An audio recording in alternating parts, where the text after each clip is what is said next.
అర్జునుడు గొప్ప కర్ణుడు గొప్ప అనే విషయం అందరి మైండ్ లో రేజ్ అవుతుంది, అందరి మైండ్ లో ట్రిగర్ అవుతుంది. కొంతమంది ఏమో కర్ణుడు గొప్ప అంటే ఇంకొంతమంది ఏమో అర్జునుడు గొప్ప అని అంటుంటారు. అసలు ఎవరు గొప్ప అనే విషయం తెలుసుకోవాలంటే don't skip this video. Note, ఇది జస్ట్ నా ఒపీనియన్ మాత్రమే అండ్ మీ ఒపీనియన్ ఏంటో కామెంట్ చేయండి. మన పురాణాల్లో ఉండే సూపర్ హీరోస్లో ఇద్దరే కర్ణ అండ్ అర్జున. కొంతమంది కర్ణుడి ఫ్యాన్స్ అయితే ఇంకొంతమంది అర్జునుడి ఫ్యాన్స్. కల్కి సినిమాలో కర్ణుడికి ఎలివేషన్ ఇచ్చారు, అలాగని అర్జునుడిని తక్కువ చేసినట్లు కాదు. అర్జునుడు ఎంత గొప్పవాడో కర్ణుడు కూడా అంతే గొప్పవాడు. వీళ్ళిద్దరి మధ్య ఎన్నోసార్లు యుద్ధం జరిగింది. కొన్నిసార్లు కర్ణుడు గెలిస్తే ఇంకొన్నిసార్లు అర్జునుడు గెలిచాడు. కానీ ఎవరికి వారే సాటి.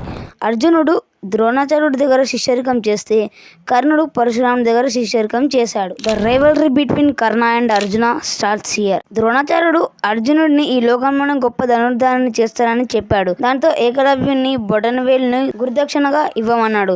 ఎందుకంటే ఏకలవ్యుడు అర్జునుడి కన్నా మంచిగా బాణాలు వేసి గొప్ప ధనుర్ధారి అయితే తను అర్జునుని లోకంలోనే మంచి ధనుర్ధారిని చేయలేడని భావించి అలా చేశాడు. ఇదంతా చూసిన కర్ణుడు అప్పటి నుండి అర్జునుడి కన్నా గొప్ప ధనుర్ధారిని అవ్వాలని, అర్జునుడిని ఓడించాలని అప్పటి నుండి అర్జునుడిపై ప్రతీకార భావంతో, ద్వేషంతో పెరిగాడు. పగతో రగిలిపోయాడు.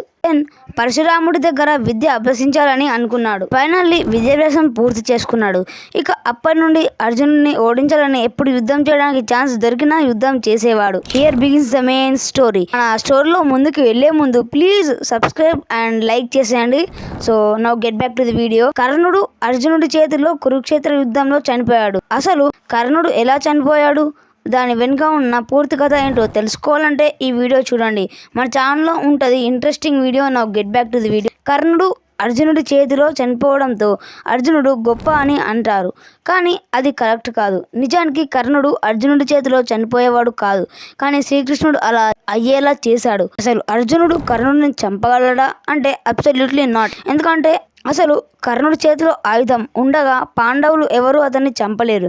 ఇన్ఫ్యాక్ట్ అర్జునుడు కూడా. అర్జునుడు ధనస్సు గాంధీవం, కర్ణుడి ధనస్సు విజయధనస్సు.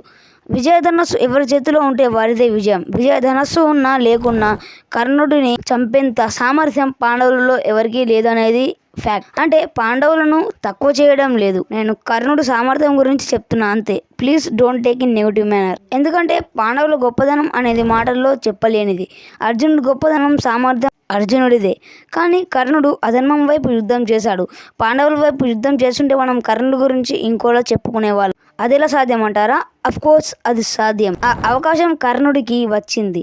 కానీ కర్ణుడు తన మిత్రుడికి ఇచ్చిన మాట కోసం శ్రీకృష్ణుడు చెప్పిన దానికి ఒప్పుకోలేదు. అసలు అర్జునుడు గొప్ప లేదా కర్ణుడు గొప్ప అని అంటే ఇద్దరు గొప్పే. ఇద్దరు ఎవరికి వారే సాటి. ఇద్దరు మన పురాణాల్లోని వారే. ఇద్దరు మనకు సూపర్ హీరోసే. అందుకే ఒకరిని ఎక్కువని ఇంకొకరిని తక్కువని అనడం కరెక్ట్ కాదు. Important point. కర్ణుడు అర్జునుడు ఇద్దరు అన్నదమ్ములు. సో కంపారిజన్ వద్దు. ఆగండి. ఈ వీడియో ఎలా అనిపించిందో కామెంట్ చేసి ప్లీజ్ నా హార్డ్ వర్క్ని గుర్తించి ఈ వీడియోకి లైక్ చేసుకొని సబ్స్క్రైబ్ బటన్ నొక్కి బెల్ని ఆల్ ఆప్షన్లో సెట్ చేసుకోండి. Bye bye.